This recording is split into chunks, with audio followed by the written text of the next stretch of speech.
మాజీ మంత్రి అనిల్ యాదవ్ మీడియాతో మాట్లాడుతున్నారు. ఇప్పుడు లైవ్ చూద్దాం. దోపిడీలు పెరుగుతా ఉన్నాయి.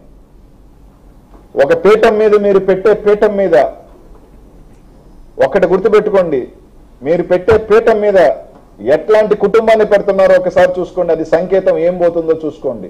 పొరపాట్లు మేము చేసి ఉండబట్టే ఈరోజు మేము ప్రతిపక్షంలో ఉన్నాం. మేము సరిదిద్దుకొని మళ్ళీ అధికారంలోకి వస్తాం. ప్రజలు మాకు ఈరోజు మీరు చేసే తప్పులు మేము చేసిన తప్పులు ఓకే, మేము మంచి చేసామా చెడు చేసాము రైట్, ప్రజలు మాకు ఇచ్చారు, మేము ఫైట్ చేస్తాం. మీరు కూర్చోబెడుతున్న అభ్యర్థి ఎట్లాంటి అభ్యర్థులు, ఏం సంకేతాలు పంపిస్తున్నారు? ఓహో వీళ్ళ క్రైమ్ చేసినా వీళ్ళు పని చేసినా పైన ఉన్నారంటే మేము కూడా చేయొచ్చు అనేది కదా సంకేతాలు మీరు పంపిస్తా ఉన్నారు.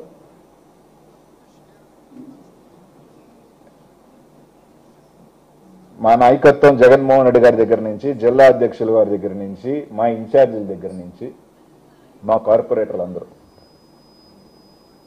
వాళ్ళకి నిజంగా చెప్తా ఉన్నాము, ఎన్ని పెట్టినా ఎన్ని చేసినా ఎన్ని ప్రలోభాలు పెట్టినా ఈరోజు ఉన్నారు. మా కార్యకర్తల నాయకులు భయపడేది లేదు. నైతికంగా జ్వరం పెట్టించామా లేదా అని నెల్లూరు నగర ప్రజలందరికీ తెలుసు. మాకేం ఇబ్బంది లేదని చెప్పి తెలియజేసుకుంటూ, నిన్న చేసిన చర్య నీచమైన చర్య స్పష్టంగా కనిపిస్తుంది. మీరు ఏ రకంగా జగన్మోహన్ రెడ్డి గారి ఇంటి 100 మీటర్ల దూరంలో ఉండి కాపు కాసి దొంగ కేసులు అని చెప్పి ఏ విధంగా ఎత్తుకొచ్చారో, పోలీస్ స్టేషన్లో సరెండర్ చేయకుండా ఎఫ్ఐఆర్ సాక్షాత్ ఒక డిఎస్పీ వచ్చి సిఐలు వచ్చి కేసు కట్టున్నాం 24 అవర్స్లో పెడతామని చెప్పి పెట్టకుండా ఎత్తుకెళ్లి వాళ్ళకి హ్యాండ్ ఓవర్ చేయడం జరిగింది. నిన్న ఒక కేసు పెట్టారు, ఒక ఆయన పోయి ఏమని పెట్టారు, మాకంటే ఫోన్ చేసి బెదిరిస్తున్నాం, ఫోన్ లిస్ట్ ఇప్పుడు మేము దీపిమంటారా మా ఫోన్లలో ఎవరెవరు ఏం ఫోన్ చేస్తున్నారో వాళ్ళని అనామకులు, కార్పొరేటర్ అనామకులు ఫోన్ చేసినారు.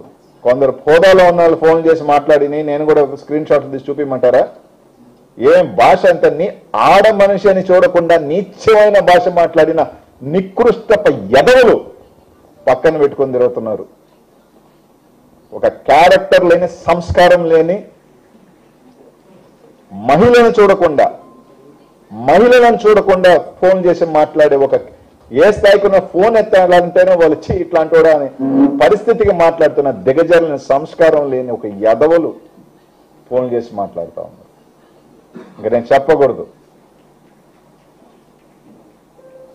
ఇదే గెలిచి ఏం ఆనందం, సునకానందం.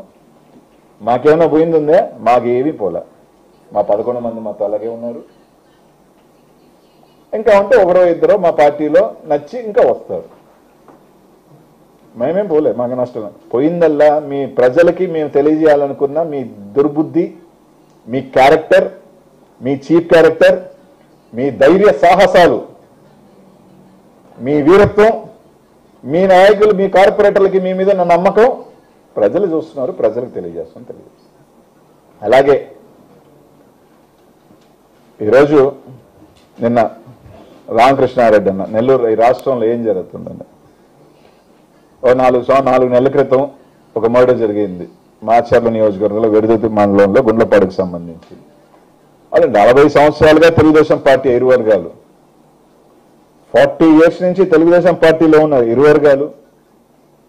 ఆ ఇరు వర్గాలు కూడా సర్పంచ్ పదవి కోసం కొట్లాడుకోవటం, ఎమ్మెల్యే గారి దగ్గరికి వెళ్ళటం, ఎమ్మెల్యే గారు మధ్యస్థం చేయాలని ఆలోచన చేయటం, ఆ మధ్యస్థం వికటించడం, తర్వాత మర్డర్ చేయటం. వెంటనే ఆ రోజు ఎస్పీ గారు కూడా ఇది వాళ్ళ వర్గ పౌరు కక్షల వల్ల జరిగింది తప్ప ఎవరికి సంబంధం స్టేట్మెంట్ కూడా ఇచ్చడం జరిగింది.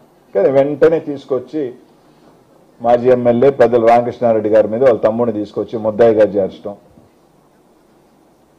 చంపిన వాళ్ళు ఎవరైతే ఉన్నారో